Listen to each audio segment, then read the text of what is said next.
Gravando, gente, vai pro YouTube, tá? Já comecei a aula, eu vou caminhando aqui, a gente vai começar agora. E aí há muitas curiosidades dessas lives, porque são mestres, doutores que estão, vamos dizer assim, em casa estudando, principalmente para esse retorno das aulas presenciais, fazendo enquete sobre a questão da avaliação, uma preocupação com a alfabetização, porque vocês sabem que houve uma perda muito grande nessa pandemia. Alunos que estavam sendo alfabetizados estão tendo problemas para essa alfabetização, né? E não tem como alfabetizar, gente, via Meet, via internet. Eu não vejo isso com bons olhos, entendeu? O que eu vejo é que a alfabetização ela acontece presencial. Eu olhando para o aluno, é o tete a tete, é o olho no olho. Então a alfabetização ela vai deixar a desejar esse período, que não, principalmente para quem vem de escola pública. Então essa demanda vai sofrer quando retornar, porque o ensino-aprendizado literalmente teve uma caída significativa, uma caída. Eu posso dizer que foi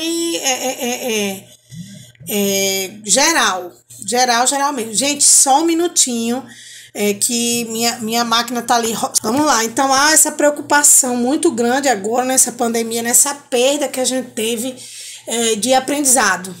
E aí é preocupante pra gente, professor. Então, na internet, no YouTube, tá cheio, lotado de discussões, de debates sobre toda essa circunstância da falta do contato entre professor e aluno. E vocês que são adultos estão sentindo, imagine criança. Porque aí o ensino-aprendizado literalmente decai. Ele não anda, ele não tem como avançar. E há um outro detalhe, não é só pela questão de ser online, mas é pela internet que não pega. O pai, muitas vezes, ele é analfabeto, então tudo isso recai para uma avaliação melhor do aluno. Como é que o pai vai ajudar se ele não tem, muitas vezes, estudo, ou então a mãe não tem jeito, e aí aparece e acontece esse desespero aí que tá de desencontros na aprendizagem. E aí, quando a gente fala de avaliação, a gente tem que ver ela com uma importância muito grande. Por quê? Porque é na avaliação que a gente vai analisar o nosso aluno. Nós temos vários tipos de avaliação, que algumas delas vocês também vão apresentar no trabalho, mas eu também vou estar falando delas aqui nas nossas aulas, porque o último dia de aula da gente vai ser depois do recesso. Aquele recessozinho que vai ter. Até mesmo esse recesso foi conversado, porque evita um pouco a questão para dar uma diminuída na movimentação e até mesmo no contágio da doença. Então esse recesso ele vai ter que existir. E aí vocês voltam durante a semana, antes da nossa aula no sábado. Eu quero encontrar vocês para a gente falar sobre o trabalho, que pode ser numa segunda, numa terça ou quarta. Eu acho que na segunda é melhor, que já inicia o retorno, já volta e aí a gente fala como é que vai ser o trabalho. Então, poucas coisas costumam ser tão desagradáveis para a gente, professor, principalmente universitário, quando a necessidade de avaliar o aprendizado do aluno. A gente vai analisar a aprendizagem do aluno, fazer a avaliação primeiro pelos esforços, pelo envolvimento do aluno, a frequência dele, de que forma ele tá desenvolvendo aquele conteúdo, e tudo isso é visto a todo momento, principalmente nas aulas. Então, é uma avaliação contínua. Ah, professora, mas então por que tem que ter a prova? Infelizmente, dentro do contexto da educação, essa prova ela existe, o que maltrata muito o aluno, muito, porque muitos ficam nervosos, tensos, passam mal, porque quando se fala de prova, ai meu Deus, é prova, e agora? Então há esse contexto, esse medo grandioso da avaliação, que na verdade quando se fala em avaliar, a gente já fica tenebroso, assim, já fica meio melindroso. Vixe, vai me avaliar? Como assim? Precisa de avaliação? Para tudo precisa de avaliação. Isso aí é um contexto que a gente não pode deixar de falar. Então, para muitos professores, a avaliação constitui também como um procedimento bastante crítico, o que leva a dúvida deles para aplicar apenas a prova, porque é a exigência da escola. Eu nunca fui muito adepta de prova, não, porque assim, quando se fala de prova, o aluno vai estudar só para aquilo. Vai estudar lá um dia antes para a prova e pronto. Brenda, eu estou em sala com a turma do primeiro ano e vejo alguns alunos com déficit de aprendizagem pela perda de aulas. E mais difícil para mim, pois os pais me cobram leitura. Eita! Pois os pais cobram leitura. E muitos no ano passado perderam o ano, que era o nível 5, que é a alfabetização, né? Que é mais difícil ainda, é verdade, muito difícil. Ô, coisa linda, titia, eu vim assistir aula também, que eu sou um menino inteligente. Ô, Zezuzinho, olha. Titia, tudo bem? Oi. Desde que ele nasceu, ele tá assistindo todas. Então, essa questão, Brenda, ela é muito difícil, porque o nível 5 é a alfabetização, né? O que mudou de nome, nomenclatura, desde 2005 para cá, quando a educação infantil ela mudou.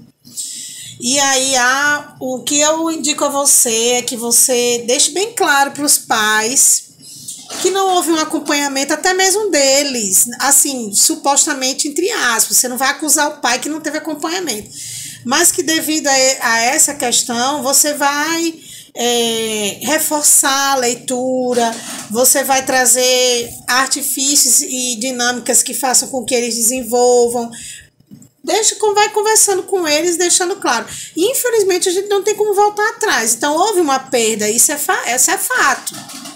Isso aí é algo fatídico, teve a perda, mas aí a gente vai correr atrás para poder rever tudo isso. Aí você conversa com eles assim, ó, tem um pouquinho de paciência, de calma, a gente tá retornando agora e eu vou manter, reforçar aquilo que eles não puderam ver no ano que perderam. É sempre bom tá passando isso para eles sentirem confiança até mesmo na sua atuação como professora, que você também está preocupada com esse contexto do não aprendizado.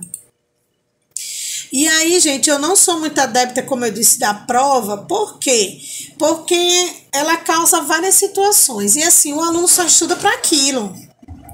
Eu vou estudar para a prova. Pronto, não estuda mais para nada. Ele vai pegar o livro e estudar 2, 3 dias antes e depois acabou. E outro detalhe, nota. Ele vai querer uma nota. Quando, na verdade, a avaliação ela pode ser feita de várias formas. Dentro da sala de aula, no dia a dia.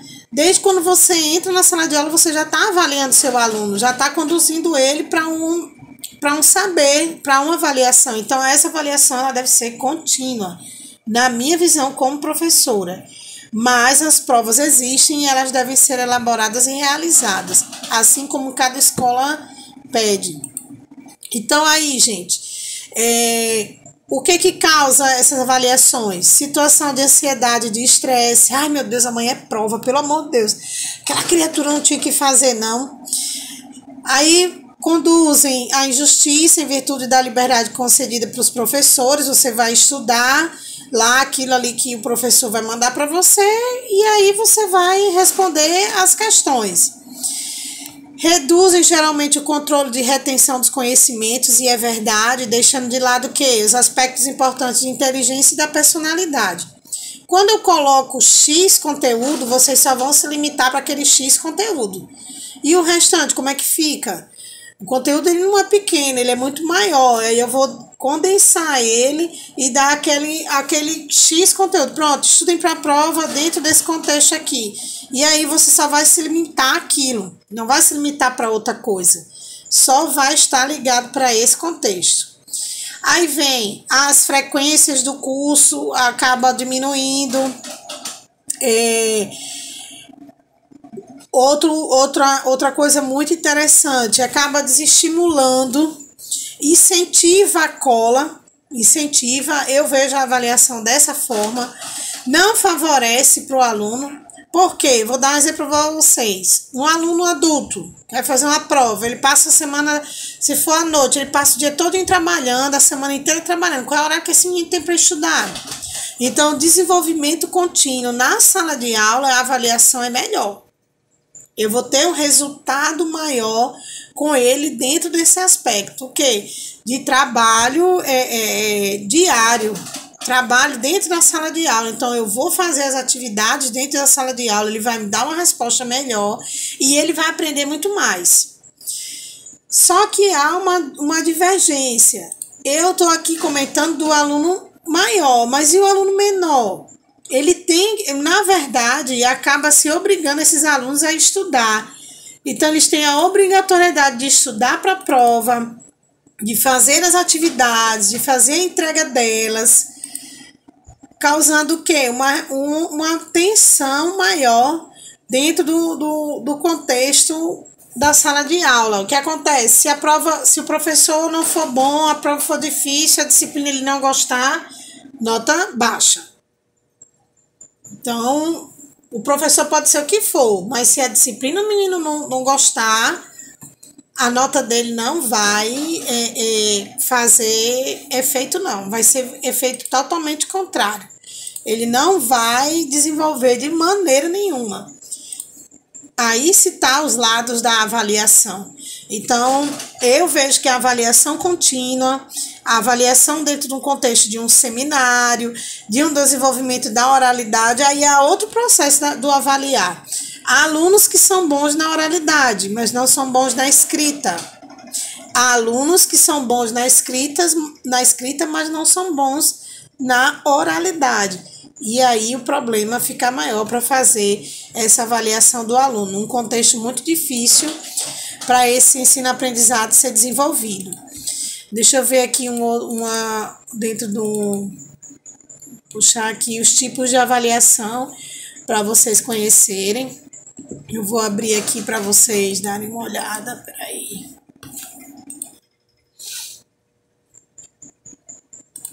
Vou abrir aqui esse texto que eu vou abrir. Eu disponibilizei lá no grupo para vocês, tá? É bom que vocês deem uma olhada nele. Eu vou colocar mais 2 a título de enriquecimento de conteúdo para vocês, porque a avaliação ela é uma disciplina muito grande. Que em 3 encontros, que o último a gente vai fazer a apresentação, não dá. Ele precisa de mais. Nós precisamos de mais encontros para falar de avaliação. E aí tem os tipos de avaliação educacional. Aí começa pela avaliação somativa. Tá todo mundo vendo, gente, aí o texto? Sim, professora. Pronto. E aí, também chamada de somatória, a avaliação somativa compreende a soma de vários instrumentos avaliativos, que essa avaliação somativa, dentro da contínua e da diagnóstica, é o que eu uso com vocês. Eu uso o que? O diário, eu vou somando. Cada atividade realizada, cada situação feita para poder dar a nota. Para mim era melhor, o melhor instrumento avaliativo é esse. Por quê? Porque você vai desenvolvendo de acordo com cada conteúdo que eu vou ministrando. Então, eu prefiro fazer esse tipo de situação. Primeiro, o diagnóstico, onde eu vou saber o que meu aluno, qual é a maior dificuldade do meu aluno, e aí eu vou trabalhando as atividades em cima e somando para poder ter a nota. Assim, no decorrer de um período letivo, bimestre, por exemplo, em que o aluno realizou diversas atividades, trabalhos, pesquisas e provas, este recebe uma nota única pela soma desses resultados. Esta nota deve refletir o desempenho e as aprendizagens desse estudante no período em questão. Então, para mim, eu acho melhor assim. Eu vejo que eu vou alcançar mais resultado com o aluno, eu vou desenvolver mais com ele o ensino-aprendizado e ele vai responder para mim à altura daquilo que eu estou esperando dele. Ao optar-se por uma avaliação somativa, assumem-se 2 vertentes, a classificação e a aprovação. A classificação diz respeito à quantidade de conhecimentos que o aluno demonstrou ter adquirido, o que o coloca em comparação com os demais estudantes em relação ao seu desempenho. A aprovação atesta que o educando está apto a frequentar o próximo nível de ensino. Aí, Rasten, Bloom e Maldaus falam o seguinte, que a avaliação somativa é uma avaliação muito geral, que serve como ponto de apoio para atribuir notas, classificar o aluno e transmitir os resultados em termos quantitativos, feito no final de um período. Então, é isso que eu faço. Eu prefiro fazer essa soma das atividades que aquele aluno está realizando, está fazendo, para que eu possa desenvolver com ele o aprendizado. E que eu tenha, agora sem a atribuição de notas, eu quero feedback dele, eu quero que ele me responda diante de tudo que eu estou passando para ele. Vamos ver se tem alguma coisa aqui. Não, vamos lá. E aí, um dos problemas identificados nesse tipo de avaliação é o fato de ela poder resumir-se a mera classificação, avaliação classificatória, o que acarreta danos ao processo educacional. Imaginemos, por exemplo, que determinado aluno estuda por um tempo, realiza sua avaliação, recebe por ela os resultados numéricos e simplesmente, no fim desse processo, procura sua colocação no ranking com os demais estudantes, como se só bastasse ser aprovado para o ano seguinte e não aprender. Aí eu bato de frente com isso, porque eu não vou fazer com que ele entenda que ele vai literalmente ter resultados numéricos, mas sim que ele vai aprender. Por quê? Porque para mim a somatória das atividades que eu vou fazer está relacionada ao feedback dele para mim. O quê? Eu vou passar o conhecimento e ele vai me responder. Então, aí eu vou somando as suas notas. E isso vai depender de cada visão, cada atuação e mediação de cada professor. Cada um vai ter uma dinâmica diferente, como o aluno também vai ter uma circunstância de aprendizado diferente. Todo mundo aprende não aprende de forma igual. Cada um aqui, se a gente colocar, como eu coloco lá em questão, falem sobre o que vocês entenderam. Cada um vai entender, vai colocar uma observação diferente. Ou vai concordar com o colega diante do exposto. É justamente essa visão que se procura mudar atualmente nas práticas educativas. Pronto, é o que eu faço. Eu mudo totalmente a questão da avaliação somatória. A minha intenção é somar conhecimento, não é somar nota. Eu vou somar cada aprendizado do aluno, cada resposta dele para mim. Então, o feedback dele para mim é a resposta daquilo que eu ministrei. Como argumenta Hoffman, a avaliação não deve ser classificatória, pois ela considera as tarefas numa linearidade, sem articulação de uma com a outra, ou que as torna independentes e estáticas, paradas, inertes. Assim, cada atividade que o aluno faz tem um valor por ela mesma, sem estar ligada a outra, sem parte de outro conhecimento maior. A avaliação que somente classifica transforma a prática educacional em fragmentos de trabalho, em que as atividades avaliativas são solicitadas à medida que os conteúdos vão sendo abordados. Nesse processo, o aluno habitua-se a estudar somente para a prova, sem que lhe seja despertada uma real necessidade de aprender, que foi o que eu disse no início. Então, para mim, a prova vai significar o quê? Que o aluno só vai estudar para aquilo.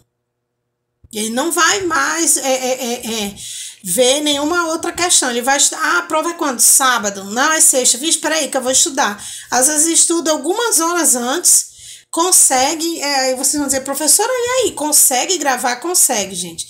Se algumas horas antes você fizer uma leitura concentrada, sem interrupções e fazendo interpretação, você consegue responder provas. A mente, ela consegue absorver os conteúdos dessa forma, certo? E aí a denominação avaliação somativa é questionada por Lucchesi.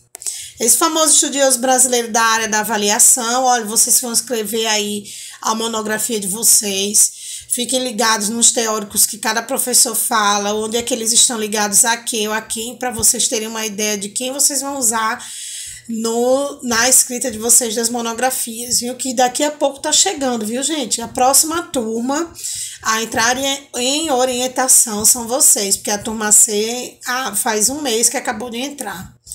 Então, eu creio que... Deixa eu ver. Vocês começaram...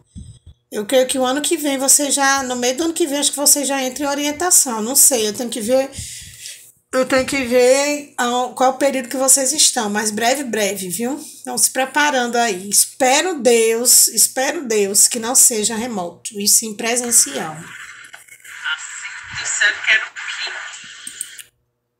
É porque, olha, um ano, ó, são 6 meses de orientação da monografia. 6 meses. Aí vem estágio um, que é na educação infantil. Estágio 2 fundamental. Não, pode ser em ordem diferente, tá? Aí vem gestão e EJA. Então, 6, 7, 8, 9, 10. 10 meses fazendo TCC e relatório. É mais ou menos assim. É quando entra no sétimo e oitavo período de vocês. Se tá no quinto período, então ano que vem vocês já começam, viu? Podem segurar aí, fazer que nem a menina, eu ri tanto com uma aluna da turma C. Professora, eu vou segurar a chapa, que agora que eu vou escrever. Eu digo, misericórdia, mulher. E tu usa a chapa. Aí ela, professora, mania de dizer, bonita, maneira. Eu digo, vixe Maria, pois eu não vou usar isso aí, não.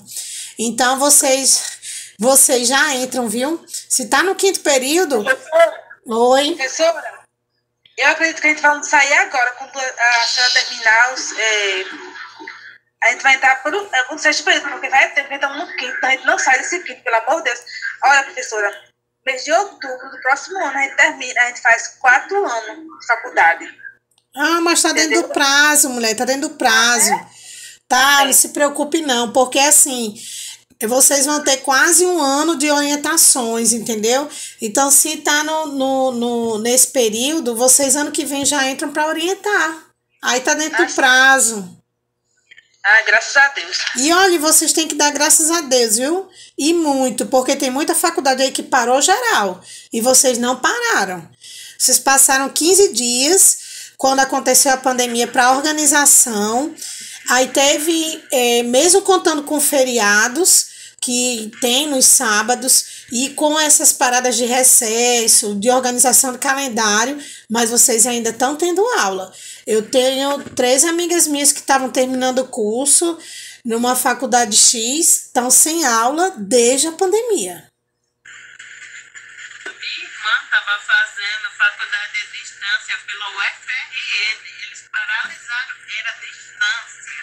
Parou. Eles paralisaram. Então, assim, vocês ainda estão tendo aula, graças a Deus. Agradeçam, porque aí vocês vão terminar num prazo que, na verdade, esses recessos, esses feriados, tudo tá dentro do calendário, gente. Quando eu recebo o calendário das aulas, porque, assim, eles passam calendário e aí tem professor que se adequa àquela disciplina. Ó, fulano é que trabalha com essa disciplina, ciclano com essa outra, entendeu? Pronto. Quem trabalha com avaliação? Ah, a professora Paula trabalha, professor fulano de tal é com ciências, o outro é com geografia. Então, dentro dos calendários, eles vão colocando as observações para a coordenação fazer... para a coordenação preencher e eles lá da sede chamarem a gente, entendeu? Então, todo esse cronograma, ele tá feito bem, bem direitinho. Ele não sai do padrão. Só se a professora estiver doente ou acontecer de ter uma viagem no meio, que aí isso aí são organizações junto com a turma que o professor faz. Mas vocês estão dentro do prazo. Já vocês estão entrando em orientação. Pronto, aí Luquezzi fala sobre avaliação, anotem esse processo, não esqueçam nunca disso. Que ele é um famoso estudioso brasileiro da área da avaliação, ele defende que, em vez de avaliação somativa, deveríamos usar a expressão resultados finais, que é o que eu uso. Então, eu faço um resultado final. Como é esse resultado final? São as atividades, avaliações, comportamentos, participação, envolvimento, tudo isso eu junto e faço uma nota só para o aluno. Considerando que esses resultados sempre serão positivos e se efetivamente forem construídos como os resultados desejados. Então, qual é o meu resultado? Eu, como professor, o que eu quero? Que o aluno aprenda. Então, eu vou somando conhecimentos. Eu vou pegando cada coisa dele e vou somando, certo? Quando eu boto alguma coisa no grupo, eu sei, não vou falar não porque, professor, às vezes eu tímido, eu fico calado, mas eu conheço vocês, eu sei até onde vai o conhecimento e o despertar da oralidade da escrita de vocês. Claro que essa situação só vai ter com o professor que está há muito tempo, que já conhece uma turma. Quando ele não conhece, ele tem que fazer o diagnóstico, ele tem que voltar bem direitinho para conhecer e saber como é que aquela turma é e até onde está o conhecimento dela. Portanto, é preciso considerar com cuidado a avaliação somativa, planejando suas atividades de modo que essa prática não se transforme em um jogo de classificação, causando prejuízo ao processo educacional do aluno. Então, a gente tem que ter muito cuidado. Eu tenho muito cuidado com isso. Então, cada encontro, cada dia eu vou somando, fulaninho falou isso, observou isso, teve esse questionamento, ele estava presente. Eu vou só fazendo as anotações e no final eu vou somando e aproveitando cada conhecimento, cada desenvolvimento dele no dia a dia. Lembrando que nessas aulas remotas, ao menos para mim, como outros professores também, onde a gente teve ai meu Deus, como é? Não sai a palavra. Teve um direcionamento que a gente fizesse com muito cuidado as avaliações e as observações de vocês devido a todo um processo que a gente está passando, né? Ver se alguém falou aqui alguma coisa. Não, vamos lá. Avaliação diagnóstica. Esse tipo de avaliação funciona como um diagnóstico da realidade que se pretende examinar, fornecendo uma informação prévia acerca dos aspectos enfocados. A avaliação diagnóstica, na verdade, a gente faz no início, né? Da turma, quando a gente está lá no começo do ano, eu vou diagnosticar qual é o conhecimento que esse aluno tem. Então, aí eu vou saber qual é o conhecimento, quais são as habilidades, qual é o desenvolvimento dele intelectual, para que eu possa seguir com os conteúdos e que esse conteúdo agarre e abrace a todos. Então, ele coloca lá.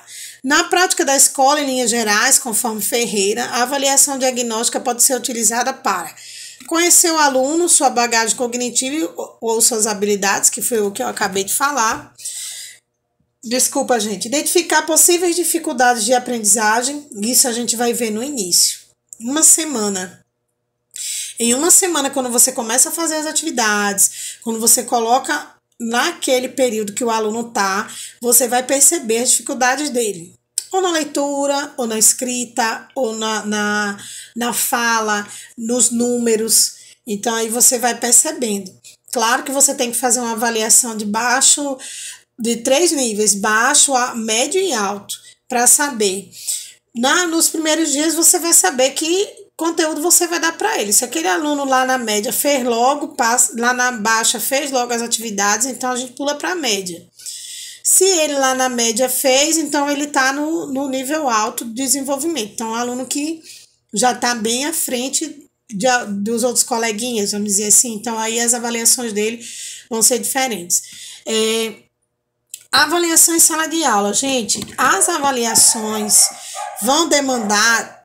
como é que eu vou fazer certa avaliação, professora? Eu vou até abrir um parêntese nessa situação. Quando as avaliações são diferentes, primeiro, a lei só assegura, preste bem atenção nisso, porque aí vocês levam para a escola. A lei só assegura que se faça uma avaliação especial quando o aluno tem laudo. Professora, mas eu tenho um aluno na minha sala, o bichinho não desenvolve. Ele não tem a parte intelectual trabalhada. O que eu faço? Ele tem laudo? Não. Eu digo, então não tem o que fazer. Não tem. Mas, professora, pelo amor de Deus, gente, infelizmente, a gente só pode fazer uma avaliação diferente quando os pais aprovam essa avaliação diferente. Eu estou falando isso para vocês por experiência própria. Tinha alunos com dificuldade na leitura. Eu fui fazer uma atividade diferenciada, os pais comeram meu juízo. Quem é você para dizer se meu filho sabe ou não? Desse modelinho. Eu fiquei arrasada, porque eu, professora, querendo fazer o bem pro menino, me lasquei. Mas existe esse tipo de pai que, mesmo sabendo que o filho tem uma dificuldade, um problema, alguma coisa assim, né, uma deficiência, eles negam a ajuda ao próprio filho. É complicado, então a gente tem que ter muito cuidado com isso, muito cuidado mesmo. Porque as avaliações pesam, gente. Pesa. Eu já levei muito tranca já. Já levei muita chamada em escola por causa disso, porque queria fazer uma atividade diferente com o menino. Eu via que o menino não sabia de nada. Como é que eu vou passar uma prova de nível altíssimo para um menino que não entende, não sabe nem o O da Kenga, que nem existe o O, né? Professora, mas tipo assim, pode ser o mesmo conteúdo, mas de uma explicação diferente, né? Assim pode. Bonita, você vai dar sua aula. Se aquele aluno lá que é especial tem um laudo ou não deixa ter, na sua oralidade você pode fazer a explicativa. Você está na sala de aula, não está fazendo nenhuma atividade, você está explicando para ele. Pode sim explicar bem, bem lentamente, com bastante calma, com tranquilidade. Agora, a questão da prova, da avaliação, você só pode fazer uma avaliação diferenciada se essa criança tiver um laudo. Se ela não tiver, não faça. Não faça, evite. Porque ainda tem pai que não aceita o seu filho ser uma criança especial. Então, aí há um problema nessa situação. Então, faça a atividade normal para ele, até que se prove o contrário.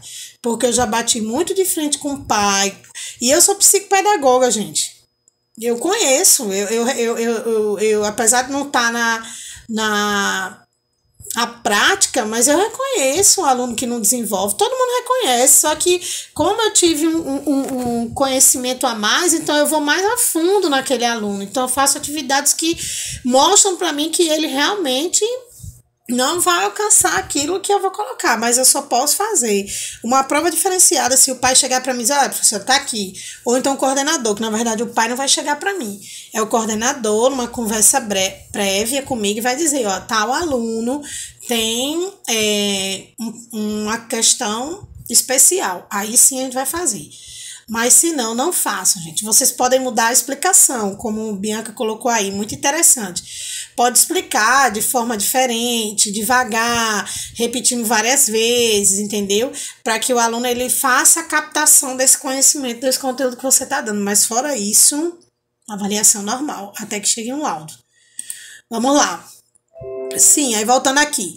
Identificar possíveis dificuldades de aprendizagem, a gente vai ver na diagnóstica logo no início, não é? Onde você vai perceber como é que você vai começar a ministrar a sua aula. De que forma você vai conduzir o seu conteúdo, conhecendo agora a sua turma. Verificar o que o aluno aprendeu ou não aprendeu, identificando causas de não aprendizagem. Vai para tu, viu, Brenda? Isso. Professora, meu celular tinha descarregado na hora que a senhora ia me dar uma dica. Sim, você vai conversar com os pais, dizer eles que tenham paciência, que diante de um quadro pandêmico que a gente viveu, houve realmente um ensino-aprendizado mais lento, mas que você está ali para ajudar, entendeu? Mas que também, entre miúdos, você vai conversando com os pais que precisa da ajuda